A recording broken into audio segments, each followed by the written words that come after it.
আসসালামু আলাইকুম, hello everyone, কেমন আছেন সবাই? সবাইকে জানাই ঈদ মুবারক। আর আপনাদেরকে আগেই বলেছিলাম যে আমার মেয়েটা একটু অসুস্থ, যার কারণে আর কি ঈদে কোথাও বের হওয়া হয়নি। তো আজকে ঈদের বিকেলবেলা তো বাসা থেকে বের হবার ইচ্ছা ছিল না, তো মেয়েটা অনেক বায়না করতেছিল, যেহেতু অসুস্থ তার বায়নাটা তো অবশ্যই রাখতে হবে। বলতেছিল যে আমি 10তলা যাব, 10তলার উপরে যাব, 10তলার উপরে যাব, তো দূরে কোথাও না, বাসার উপরে যাবে, নতুন বাসার উপরে যাবে, যার জন্য বায়না করতেছিল। তো তার জন্য আমি একটু রেডি হচ্ছি, ওকেও রেডি করব। আমি রেডি হচ্ছিলাম, এর ভিতরে ও বলতেছে বাবা আমাকে আগে রেডি করো, আমাকে আগে রেডি করা। বলতেছি না বাবা, তোমাকে রেডি করবো আগে, আমি একটু রেডি হয়ে নিই, তারপর তোমাকে রেডি করবো। না, তাহলে তো ওকে আগে রেডি করলে মনে করেন যে আর বসে থাকা যাবে না, সাথে সাথেই বলবো এখনই নিয়ে চলো, এখনই নিয়ে চলো। যার কারণে আগে আমি একটু রেডি হয়ে নিলাম। এখন আনিসার জামা কাপড়গুলো নিচ্ছি, এরপর ওকে রেডি করব। আসলে বলতে গেলে কি, বাবা হওয়ার পর আসলে বুঝতে পেরেছি আসলে বাবা হওয়ার অনুভূতিটা কেমন। আর যাদের ঘরে বাচ্চা আছে, বেবি আছে, একমাত্র শুধু তারাই জানে যে বাচ্চারা যখন অসুস্থ থাকে তখন কীরকম করে তারা। আর তাদের যে কোনো আবদার রাখতে হয়, না রাখলে কীরকম করে আসলে। আর মেয়ের আজকে প্রায় 4-5 দিন হয়ে গেছে, এখন মোটামুটি ও সুস্থ, তারপরও ওর গার্ড করে রাখতে হচ্ছে, যার কারণে একটু দেখে দেখে রাখতে হচ্ছে।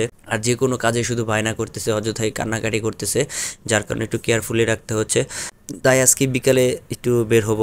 ওর জামাটা বের করছিলাম যে আগে জামাটা পরাই, জামা না, ও আগে প্যান্ট পরবে, তাই জন্য ওর প্যান্টে আগে পরালাম, তার যাতে বিরক্ত না হয়, কান্নাকাটি না করে, সেজন্য ওর কথা মতোই চলতেছি। তারপর ওর জামাটা পরাবো।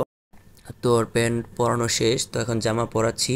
তো ঈদের ওর অনেকগুলো জামা হয়েছে, তো এই জামাটা ওর জ্যাঠা গিফট করছে, তো এই জামাটা ওকে দেখালাম কোনটা পরবা, তো ও বলতেছে এই জামাটা পরবো, তাই এই জামাটাকে পরাচ্ছি। আসলে কি, পরিবারে যদি কোনো মানুষ অসুস্থ থাকে, এটা বাচ্চা হোক বড় হোক, ঈদের আনন্দটাই আসলে অন্যরকমভাবে হয়ে যায়, তখন সেই আনন্দটা আর করা যায় না।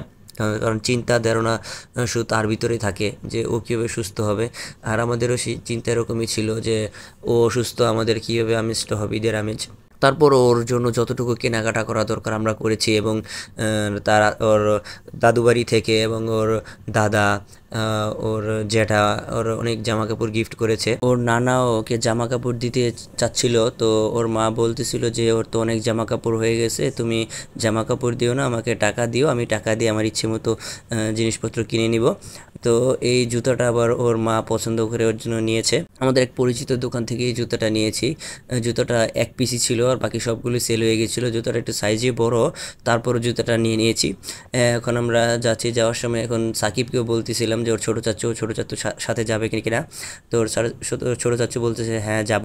আমার জুতোটা ঈদের জন্য কিনেছি, তো একদিন পরেছি এর আগে, আজকে দ্বিতীয় দিন পরবো। দেখি জুতোটা অনেক ময়লা হয়ে গেছে, তো আনিসার মাকে বললাম যে একটা ছোটো কাপড় নিয়ে আসো, জুতোটা পরিষ্কার করি। তো ওর মা ছোটো কাপড় না নিয়ে এসে নিজের উন্না দিয়ে এই জুতোটা পরিষ্কার করতেছে। আমি বারবার নিষেধ করার পর উন্না দিয়ে জুতোটা পরিষ্কার করছে।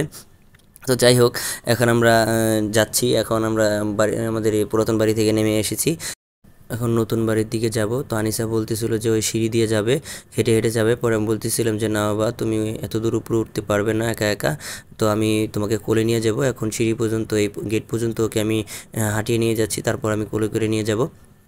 তো উপরে গেলে ও অনেক মজা পায়, খেলতে পারে। একটু বালি আছে, ইট আছে, কাঠ আছে, এইগুলো নিয়ে একটু খেলাধুলা করে এজন্য। আর উপর থেকে দেখতে অনেক জায়গাটা সুন্দর লাগে, অনেক মানুষকে ছোট ছোট দেখা যায়, এগুলো দেখায়, এই জন্য আনন্দ পায়, যার কারণে একটু আর কি ওইখানে যেতে চায়। তো আমার একটু অনেক কষ্ট হয়ে যায় উপরে উঠতে গেলে, তো আমি যেতে চাই না। তো যেহেতু অনেক বায়না করতেছিল, যার কারণে উপরে এখানে আসা। তো সাথে সাকিবকেও নিয়ে নিয়েছি যাতে আমার একটু হেল্প করতে পারে। তো এর সাথে আমার এক খালাতো ভাই ছিল, ওকেও বললাম যে আসো, ও ছিল আমাদের সাথে। তো আমরা তিনজন যাচ্ছি, আর সাথে আনিসা তো আছেই। অনেক দূর হাঁটার পর আমার পা ব্যথা হয়ে গেছে, এখন ফাইনালি আমরা উপরে চলে আসছি। এখন আনিসাকে ছেড়ে দিলাম, ছেড়ে দেওয়ার সাথে সাথে ও ওর কাজ নিয়ে ব্যস্ত। আমাকে সাকিব দেখাচ্ছিল, দেখো যে আনিসা কি করে। তো এখন পর্যন্ত হাতে ধরে রাখছি, একটু পরে দেখি আনিসার আর খেয়াল নেই আমার, আমি একটু হয়রান হয়ে গেছিলাম, তাকে হাত থেকে ছেড়ে দিয়েছি। তো এখানে আমার খালতো ভাইটি ক্যামেরাটি ধরে আছে, আর এখানে সাকিব ওদিকে রোদের ভিতরে দাঁড়িয়ে আছে। আমি বললাম যে চেয়ার দিকে আসবো, আমাকে আঙ্গুল দিয়ে ইশারা দিয়ে দেখাচ্ছে, দেখো আনিসা কি করতেছে। পরে দেখতে পেলাম যে বালুর উপর দাঁড়িয়ে হাতে একটা প্লাস্টিকের কি নিয়ে যেন এখানে বালু দিয়ে খেলা শুরু করে দিছে। পরে বললাম যে যার যে কাজ সেটা তো করবেই। তারপর এখানে আনিসাকে নিয়ে একটু বললাম যে আনিসা একটু দৌড়ে আসো, বাবার দিকে আমরা একটু ভিডিও করি। তো প্রথম ও আসতেছে একটু 2 পা আগে, আবার চলে গেলো দৌড়ে বালুর কাছে, বালু ধরতেছে। তারপর সেকেন্ড টাইম আবার বললাম যে আসো বাবা আমাদের এখানে, তখন আবার দৌড়ে আসলো। তো এখানে আজ আমাদের ভিডিওটা এখানে শেষ করছি। আল্লাহ হাফিজ, ভালো থাকবেন, সুস্থ থাকবেন। আর আনিসার জন্য সবাই দোয়া করবেন।